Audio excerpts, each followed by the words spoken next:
Hello friends, నేను రాజు గారు. యద్భావం తద్భవతి. మనం ఏం చేస్తామో అవే తిరిగి వస్తాయి. మంచి చేస్తే మంచి, చెడు చేస్తే చెడు. ఎగ్జాక్ట్లీ ఇది వైఎస్ఆర్సీపీ పార్టీకి వర్తిస్తుంది. గతంలో వీళ్ళు అధికారంలో ఉన్న సమయంలో వైఎస్ఆర్సీపీ వాళ్ళు ఎన్ని అరాచకాలకు పాల్పడ్డారు. ఇప్పుడు వాళ్ళకి అవి తిరిగి రిటర్న్స్ గిఫ్ట్ వస్తున్నాయి. తిరుపతి డిప్యూటీ మేయర్ ఉప ఎన్నికకు సంబంధించి ఇవాళ వైఎస్ఆర్సీపీకి తిరిగి అలాంటి ఫలితాలే వచ్చాయి. గతంలో వైఎస్ఆర్సీపీకి సంబంధించినటువంటి నాయకులు కొన్ని కామెంట్ చేశారు. మేము అధికారంలో ఉన్నాము, మా దగ్గర పవర్ ఉంది, దమ్ము ఉంది, మేము ఏం చేసినా నడుస్తుంది అన్నారు. ఇప్పుడు కూటమి ప్రభుత్వానికి పవర్ ఉంది, దమ్ము ఉంది, వాళ్ళు కూడా ఏం చేసినా నడుస్తుంది అనే విధంగా పాలిటిక్స్ తయారయ్యాయి. వాస్తవానికి ప్రజాస్వామ్యానికి విరుద్ధంగా జరిగే ఏదైనా మనం ఖండించాల్సింది. ఆ రోజున మీరు చేసినప్పుడు కూడా మేము తప్పు అన్నాము. ఈరోజు కూటమి ప్రభుత్వం కూడా ఈ విషయంలో తప్పు చేసిందేమో అనేది నా ఫీలింగ్. అయితే దానికి ముందు కొన్ని మనం మాట్లాడుకోవాలి. తిరుపతి డిప్యూటీ మేయర్ ఉప ఎన్నికకు సంబంధించి ఇక్కడ తెలుగుదేశం, జనసేన, బీజేపీ కూటమికి సంబంధించి మునికృష్ణ, తెలుగుదేశం పార్టీ కార్పొరేటర్ మునికృష్ణ రంగంలోకి దిగితే వైఎస్ఆర్సీపీ నుంచి కార్పొరేటర్ లడ్డు భాస్కర్ రంగంలోకి దిగారు. తిరుపతి మున్సిపల్ కార్పొరేషన్కి సంబంధించి డిప్యూటీ మేయర్ పదవికి ఈ ఉప ఎన్నిక జరిగింది. మరి ఈ ఉప ఎన్నిక ఎందుకు వచ్చిందయ్యా అంటే, భూమన కరుణాకర్ రెడ్డి వైఎస్ఆర్సీపీ మాజీ ఎమ్మెల్యే, ఆయన తనయుడైనటువంటి అభినయ్ రెడ్డి డిప్యూటీ మేయర్గా ఉన్నాడు. ఆయన 2024 ఎన్నికల్లో ఎమ్మెల్యేగా పోటీ చేయడం కోసం ఈ పదవికి రాజీనామా చేశారు. అయితే ఆయన రాజీనామా వల్ల ఇవాళ ఈ ఉప ఎన్నిక వచ్చింది. వాస్తవానికి ఇది సోమవారం జరగాల్సింది, కానీ మంగళవారానికి వాయిదా వేశారు. నిన్న మంగళవారం జరిగింది. అయితే ఈ ఉప ఎన్నికల్లో తెలుగుదేశం పార్టీకి అంత బలం లేకపోయినా ఇక్కడ వైఎస్ఆర్సీపీకి సంబంధించినటువంటి కార్పొరేటర్లు తెలుగుదేశం పార్టీకి మద్దతు తెలిపారు, ఓట్లేశారు. తెలుగుదేశం పార్టీకి 26 మంది కార్పొరేటర్లు మద్దతు తెలుపగా వైఎస్ఆర్సీపీకి 21 మంది మద్దతు తెలిపారు. అయితే ఇక్కడ తెలుగుదేశం పార్టీ చాలా అనూహ్యమైన విజయాన్ని సాధించింది. లడ్డు భాస్కర్ అనే వ్యక్తి వైఎస్ఆర్సీపీ కార్పొరేటర్ నిన్న లబోదీపం అని ఏడవడం ఒక్కటే తక్కువ. అయితే ఈ సందర్భంగా వాళ్ళు మాట్లాడేది ఏంటంటే, 2029 ఎన్నికల్లో మేము మళ్ళీ అధికారంలోకి వస్తాం, వచ్చినప్పుడు ఇంత మేము చేస్తామని చెప్పేసి మళ్ళీ వాళ్ళు వార్నింగ్లు ఇవ్వడం మామూలైంది. అయితే ఇక్కడ నేను ముందు చెప్పినట్టు యద్భావం తద్భవతే. మీరేం చేశారో ఇవాళ అదే తిరిగి వచ్చింది. గత అధికారంలో ఉన్నప్పుడు మీరు ఏం చేశారు? ఇవాళ మీరు మాకు అన్యాయం జరిగింది, మమ్మల్ని కూటమి ప్రభుత్వం ఇబ్బందులు పెడుతుంది, కూటమి ప్రభుత్వం దాదాగిరి చేస్తుంది, గుండాగిరి చేస్తుందని మీరు చాలా మాట్లాడుతున్నారు. ముఖ్యంగా చూస్తే రోజా నేను ఒక వీడియో రిలీజ్ చేసింది. అలాగే ఇంకొంతమంది నాయకులు కూడా, మాజీ ఎమ్మెల్యేలు, మంత్రులు కూడా వాళ్ళు ప్రెస్ మీట్ పెట్టి మాట్లాడారు. ముఖ్యంగా రోజా విషయాన్ని పట్ల రోజా నిన్న చేసిన కామెంట్ ఏంటంటే, తెలుగుదేశం, జనసేన, బీజేపీ కూటమి దాదాగిరి, గుండాగిరి చేస్తుంది. ఈ ఉప ఎన్నికల్లో వైఎస్ఆర్సీపీ గెలవాల్సింది, కానీ ఇక్కడ వాళ్ళు మా కార్పొరేటర్లు ఎత్తుకెళ్లారు, గుండాగిరి చేశారు, దాదాగిరి చేశారు. ఇదేనా కూటమి ప్రభుత్వం? పవన్ కళ్యాణ్ పెద్ద పెద్ద లెక్చర్లు ఇచ్చాడు కదా, ఇవాళ ఏమైంది పవన్ కళ్యాణ్ గారు అని చెప్పేసి పవన్ కళ్యాణ్ గారు నిలదీయడం, అలాగే లోకేష్ను నిలదీయడం, ఇలా జరిగిపోయింది. అయితే గత వీళ్ళ ప్రభుత్వంలో కొన్ని మనం వాస్తవాలు మాట్లాడుకోవాలి.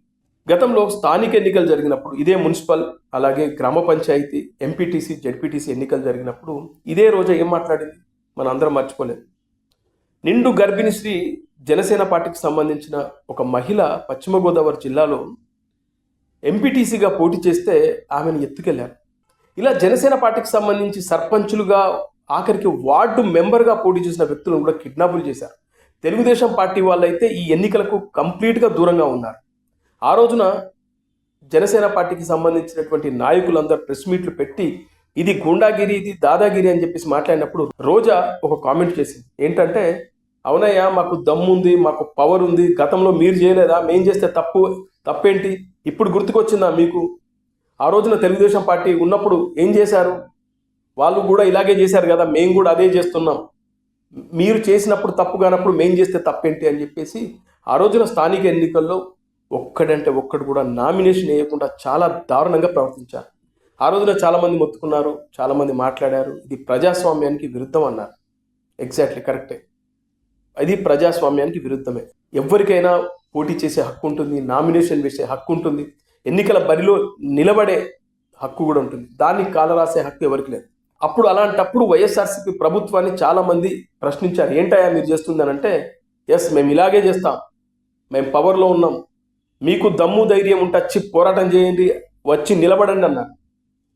ఇవాళ మీ మాటలను మీకే గుర్తు చేస్తున్నాం. ఇవాళ వాళ్ళు కూడా అదే చేశారు.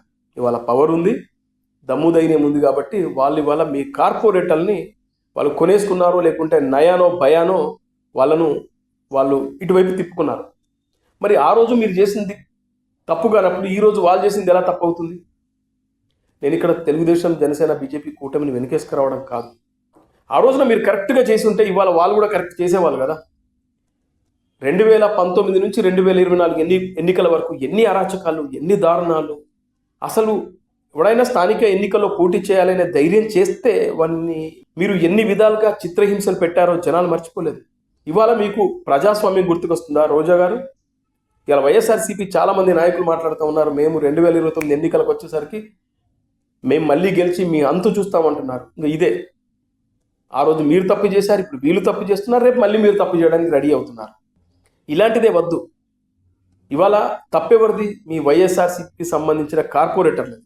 నిజంగా మీ వైఎస్ఆర్సీపీ కార్పొరేటర్లకు దమ్ము ధైర్యం ఉంటే తెలుగుదేశం పార్టీ వాళ్ళు నయానో భయానో వాళ్ళని లాగాలనుకున్నప్పుడు, ఎస్ మేము రాము, మేము వైసీపీలోనే ఉంటాం, మేము వైసీపీ అభ్యర్థికే మేము మద్దతు తెలుపుతామని ఎందుకు చెప్పలేదు? అంటే మీకో రూలు, అవతలోడికే రూలా? మీరు చేస్తే నీతి, అవతలోడి చేస్తే భూత?